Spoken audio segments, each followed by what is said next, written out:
Será realmente que ele tem, que o esteroide consegue dobrar a sua capacidade de absorção de proteína, doutor? Não tem relação direta com a absorção proteica. Não tem. Já tem trabalho mostrando que a quantidade de testosterona plasmática não tem correlação com a absorção. Se eu fizer um CPK de 7.000, usar 4 gramas de proteína, não vai fazer essa diferença. Na verdade, o que acontece? No off, quando a gente está falando de ganho de massa magra, existe a relação caloria não nitrogenada. Quanto você come de carboidrato para cada quanto você come de proteína. Como você sabe que tem metabolismo acelerado, se eu te der uma dieta hiperproteica, você fica mais acelerado ainda. Sim. E não sobe de peso. E não tenho, e tenho muito mais saciedade. Exatamente. E a regra 4:1 é sempre bem-vinda, né? 400 gramas de carbo para 100 gramas de proteína. Agora, esse é o off do cara. O que é importante também? Quando a gente fala proteína por quilo de peso, o pessoal fala assim, tá, e se eu tenho um obeso de 120 quilos e eu tenho um bodybuilder de 120 quilos? Pode ser por quilo de peso? E aí entra uma fórmula que normalmente o nutricionista esportivo usa, que é a fórmula de Cunningham, que faz a correção por quilograma de massa muscular. Aí sim. Então pensa um cara que tem 100 quilos, 120 quilos e é obeso, e que tenha, sei lá, seus 50 quilos de massa muscular, comparado para um cara que tem 90 quilos de massa muscular. Imagina o cara que tem 120 comendo 4 gramas de proteína por quilo de peso, por 120, 480. Quanto que ele está comendo em relação ao que ele realmente tem de massa muscular? Ele está fazendo a urina mais cara do mundo. Tá? Agora, o que eu vou te mostrar? Você vai gostar disso. Põe na página 50 aí, Maurição. 50 não, 40, por favor. No slide 40. Vai descendo aí. Exatamente. Tá aqui o seu trabalho do Lancha Júnior e do Gualano. Ah, moleque, parece que a gente combinou. Sim, mas não combinou. Não combina, mas é porque quando a informação é verídica, de qualidade, feito por pessoas competentes, acaba conflitando mesmo em zero. É sempre concordante, nunca conflitante. Esse é o trabalho que o Felipe falou sobre a lesão renal, suposta lesão renal em paciente que tem um rim só e que consumiu proteína. Agora, volta para mim, por favor, Maurício, no slide 33, por gentileza. Olha como a questão da alimentação é delicada. A gente está falando aqui, até a ordem dos alimentos, ele faz diferente. Então, esse é um trabalho de um cara chamado Alpana Shukla, tá? Que ele faz a ordem dos alimentos. E esse trabalho é muito legal. Por quê? Porque ele fala assim, tá, e se eu comer o carboidrato antes e a proteína depois? É diferente de comer a proteína antes e o carboidrato depois? É diferente de comer os dois juntos? Boa pergunta. Tá aí, eu tenho que fazer uma refeição carboidrato-proteína? Exatamente. Isso independente de... Não vamos pensar na questão da digestão do carboidrato. Ah, demora mais para digerir, demora menos para digerir se eu misturar com a proteína. Vamos falar em absorção de macronutriente. Mais do que a absorção de macronutrientes, você tem que ver qual que é o efeito metabólico daquilo. Por quê? Porque quando você tem um carboidrato que tem uma alta velocidade de absorção, você tem uma deturpação da glicemia. Exemplo, arroz branco. Arroz branco não é um carboidrato simples, é um carboidrato complexo. Estou mentindo, só que ele tem uma absorção rápida. Glicemia alta. Exatamente. Então, algumas pessoas elas têm uma forma diferente de reagir. Você tem gente que tem uma resistência periférica tranquila e para ele normal. É a mesma coisa que comer, sei lá, batata doce, mas tem gente que não. Para mim, é o carboidrato mais utilizado pelo bodybuilder é o arroz. Posso branco? Eu preciso do banheiro. Vai lá. Você vai me deixar sozinho, né, viado? Não, já volto rapidão. Doutor Donato é juvenil ainda nessas coisas. Aí o que acontece? O que o Alpana mostrou aqui? Ele fez uma experiência sensacional. Ele falou assim, então vamos fazer o seguinte, vamos comer carboidrato primeiro, ver como é que fica insulina, glicose e GLP-1, né, que faz a adequação desse funcionamento, que é desse o chip equilíbrio. que você já usou. Sim, exatamente. Para ver aquele chip era para ver a glicemia só, né? Mas aqui ele estava estudando glicemia, insulina e a liberação de GLP-1. E aí, ele fez o contrário. Vamos comer a proteína primeiro, vamos ver o que acontece e vamos comer os dois juntos para ver o que acontece. O que é genial do trabalho do Alpana Shukla? É genial, porque como que ele vai comer os dois juntos? Se você faz um prato de arroz e feijão, você pode pegar às vezes mais arroz, mais feijão, o cara dá um sanduíche para a pessoa. Ou seja, se ela morde o pão, que é o carboidrato, e a carne, que é a proteína, ela come os dois juntos exatamente no mesmo momento. Então, realmente não tem como fugir. E o que é o resultado desse estudo? Qual que foi a evidência que ele trouxe?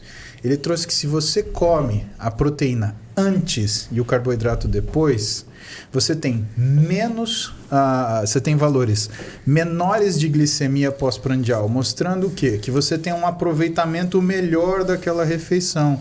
E se você tem uma oscilação glicêmica menor, você também tem mais saciedade e maior aproveitamento daquela refeição. Então a nutrição ela é delicada ao ponto de até a ordem do que você está comendo ela interferir. O trabalho Então com a carne é seca. diferente. Não dá pra gente sentar que nem tem uma galera que fala, não, é a mesma coisa comer isso, daquilo. Não, não é. Não é porque não são as mesmas pessoas e nem a mesma pessoa em condições diferentes tem a mesma reação. Não, a microbiota, ela faz isso que o Muzi está falando em relação à absorção de glicose. Então, tem um trabalho do Kevin Hall, ele deu 50 gramas de carboidrato de biscoito e banana. O paciente 1, a banana subiu a glicemia. O paciente 2, a banana não subiu a glicemia e o biscoito subiu. Então, cada um aqui da mesa Vai responder de uma forma. de uma forma. O princípio da individualidade. E lembra da avó quando falava para você comer a salada antes? Pra forrar? Exatamente. Pra mim, até hoje. Que eu É? escuto Fala aí, isso. Maurício. E você não faz, né, Maurício? Não, eu como antes salada. Saladinha para dar aquela Perguntas, forrada. Mauricião? Eu como antes salada pra ver se dá uma saciada. Vamos lá, o Ed Carlos mandou uma pergunta aqui interessante até. Muito boa noite a todo mundo, sou fã de vocês. Tenho 105 quilos, faço treino de musculação, mas estou encontrando dificuldades para perder peso. Poderão me dizer um exemplo de dieta? Não tenho condição de pagar um nutricionista. Tá. Ele quer Eu vou melhorar a pergunta dele como a galera gosta que eu falo. Vou melhorar a pergunta dele porque senão é impossível responder. Qual a sua dieta preferida para emagrecimento, Dr. Donato? Eu gosto de uma dieta chamada dieta 33%. Agora você vai ter que explicar pra galera aí. Dieta 33% para emagrecimento by Dr. Felipe Donato. O que você ia falar, Julião? Eu já vi essa dieta. Já viu, Julião? Essa dieta do Donato funciona mesmo. Não tem como não funcionar. É porque assim... É a prática gente- demais. Não, a gente conversou em relação à parte do balanço calórico. Então é imperial você saber o quanto de calorias é restrição para você. Vamos imaginar que ele tem que comer 2.500 calorias. Isso ela consegue numa equação de Harris-Benedict? Ou seria interessante mesmo uma bioimpedância? Dá para estimar de várias formas. Tem equações que calculam por massa magra, tem equações que calculam por peso. Mifflin é uma equação para sobrepeso e obesidade. Né? Stinley é para atleta. Então tem equações diferentes. Mas, no global da história, quando você acha o total calórico, eu assumo que eu vou colocar 33% de cada macronutriente dentro desse total calórico. Então eu assumo que 33% de proteína já é uma dieta hiperproteica. Só que faz daí o papel para crescimento. Exatamente. Aí a gordura fica em 33 de caloria e o carbo 33, o que vai acontecer na mistura dos macros? Fica 100 gramas de frango, 100 gramas de batata, fica 20 de macronutriente, carbo e proteína, e a gordura ela cai pela metade, porque ela é 2 vezes mais calórica que o carboidrato. Sim.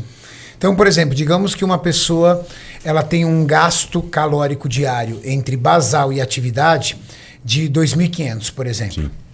Você vai fazer uma dieta para ela de quantas calorias? A gente pode começar com uma dieta, se o dia que ela treina, ela pode comer as 2.500 calorias, porque o treino já é uma restrição, e no dia que ela não treina, eu posso jogar 2.000. Tá. Isso é um primeiro princípio de controle calórico. Então eu vou melhorar a pergunta, então, porque eu acho que você não entendeu. 2.500 era gasto basal mais atividades mais o treino. Então você é o contrário. Então você só vai estimar o cálculo calórico da dieta dela pelo gasto basal, sem considerar o gasto no treino. O gasto do treino eu calculo separado. Ele é o déficit. É o déficit. Então, por exemplo, basal multiplicado por 1,2, que é a atividade corriqueira do dia.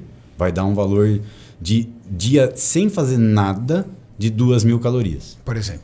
Então, já é restrição para ele. Você vai pegar essas 2.000 calorias e vai dividir 33% entre os macronutrientes. Entre os 3 macronutrientes. Levando a questão de calorias de cada macronutriente. Isso. 1 grama, 9 gramas, 1 grama, 9 calorias. Exato. No caso das gorduras, 1,4 proteína e carboidrato. Exato. Aí quando você pega essa proporção 33% e traduz em macronutriente, Aí você faz a contagem. aí eu faço a contagem. Legal. Então isso dá muito certo, por quê? Porque é o controle calórico, assumindo que tem proteína dentro para manter massa magra e dar saciedade, e ela consegue manter a dieta por um tempo mais prolongado. E você costuma fracionar em quantas refeições quando a pessoa tem liberdade para comer? Aí é uma conversa na consulta de ver o hábito de vida dela, em quantas vezes ela come por dia. Mas você vê um plano ideal de quantas refeições? Se você tem fome a cada 4 horas, provavelmente você vai comer 5 refeições por dia.